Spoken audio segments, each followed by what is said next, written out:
you want the pitchers to almost ask why. Why is that? That's how you learn, right? I mean, I think we're in a day. I don't think I know where. I don't want to get into all the books I read. There's a great book out called Digital Minimalist, and it talks about just the way people learn today, and with that thing you're holding right there, and trust and the speed of trust and just different things of that nature. And so you better be ready to tell them why, or you're not going to gain trust, and you're not going to cut down on learning. Have you always been like that as a coach? How do you have time to read? No, I love reading, so it's how you learn, right? I mean, if you're not getting better each day, then somebody's passing you. So I read a lot.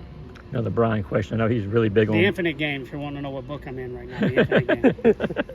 We get back to Brian, though. He's really big, obviously, on visualization when he's on the mound. How much have you helped him with that? What kind of things y'all talking about? Yeah, no, we work on that a lot, right? I mean, it's first you gotta think you can be good, right? Then you got to go practice at whatever you think you can be good at. Then you got to start believing, and then you got to see it, right? So seeing it is what I think is what's really helped him. It's like I've told him. I mean, we send those guys a lot of their executed pitches to show them, hey, so when I'm talking to you, we can throw inside to a left-hander, right, hypothetically. Here you are executing it. That should not only give us confidence, but the ability to continue to get better at it. Are there some themes with Colton that you've been working on this season to get him to pitch like you want?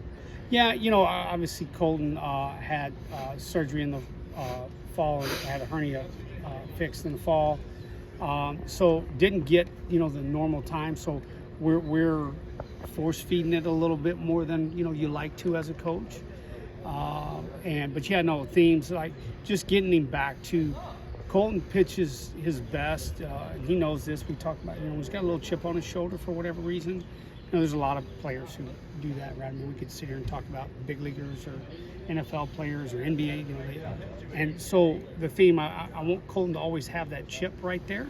And when he does, he's really good. Actually, about some of the relievers right now. I mean, Matthew Hoskins, we're seeing the velo he's got right now. I mean, he got the first 2 out yesterday, any kind of struggles, command and whatnot. Some other guys, kind of that same deal. Kind JT Quinn. JT Quinn. I mean, yeah.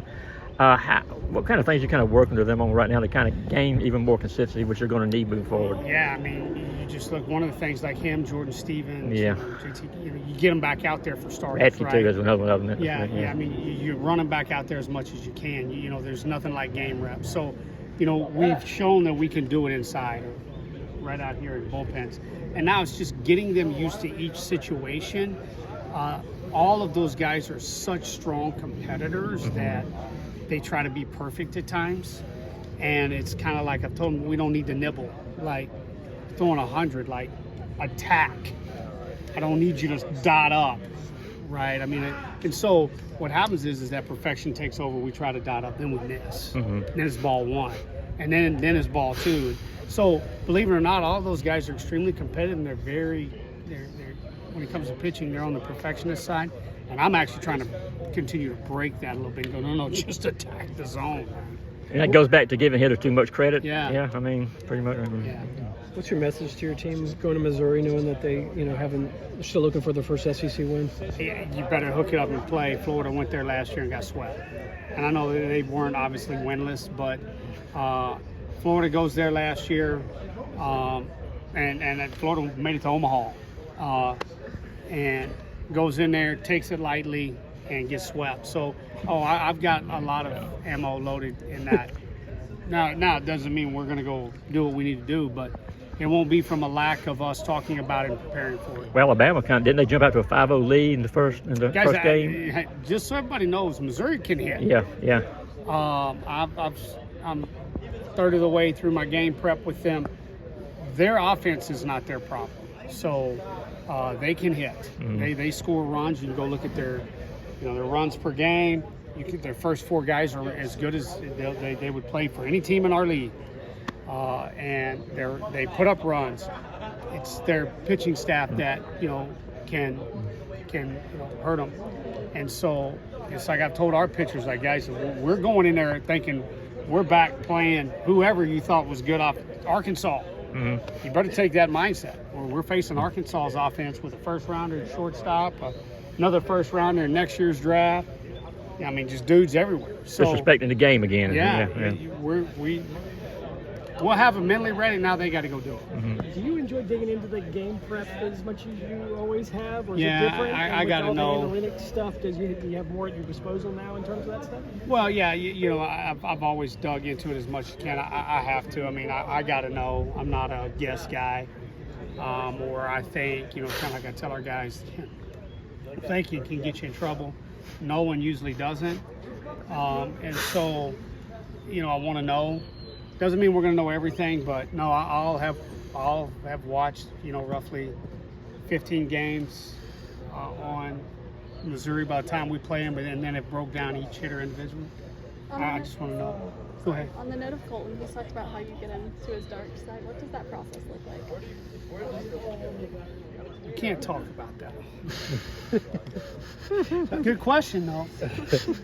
Getting close to postseason, how do you kind of handle, I guess, any sort of talk happening in the locker room about, you know, hitting 15 wins and beyond that, getting national season? These guys, you know, I think the beauty of this team, one of the strengths of this team is the depth of it. But obviously, you look over there and you got Henry Hunter, Nolan McCarthy, Slade Alford, Kobe Branch.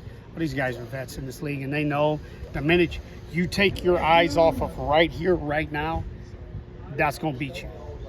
And you don't play well. So you better be locked in. And so we hadn't even talked about it. I haven't even talked to it. We got to get to 15. I haven't even. That's not. You better show up and play Friday night against Missouri. Did you have to handle that differently last year? No. I think last year, you know, our expectations last year, there weren't any, right? So you just kept playing, and guys just kept. Everybody knows. I mean, in the day of age of social media, I mean, everybody knows 15 gets you. Heck, there's people out there that'll tell you 13 gets you in. You know, this year, there's people out there that tell you 14's a lot. So, I mean, every year in SEC stuff, but has this year been tougher to you? I mean, look at all it's the teams. the toughest. I've been in this league for a while. It's the toughest year of this league. I mean, come on, guys. Like I said, we see 100 every weekend. Yeah. We were throwing 100, but I mean, Yeah. you know, it's like you're either hitting 100 or you're seeing 100 every weekend, man. With that, come on, and then just the power, or the speed, or the raw athleticism. I mean, this league's never been better. I mean, I was talking to Jason Jacobs about that yesterday. I mean, it used to be about, even as recent as 10, 12 years ago, I mean, somebody hits 95, oh man, you got great stuff. But like you said now, and teams don't just have just one guy throwing in 99, 100. You got two or three. Yeah, I mean, Arkansas, I don't know how many Arkansas has, you know? Yeah, I felt like every guy that rung out either hit 99 or 100. So, yeah, the league's never been better. You know, and that's what I've tried to tell these guys. And, you know, you brought up Missouri. It's like the league's never been better. So in a normal year, Missouri's probably got 5, 8 wins. It's just the league's really good. So.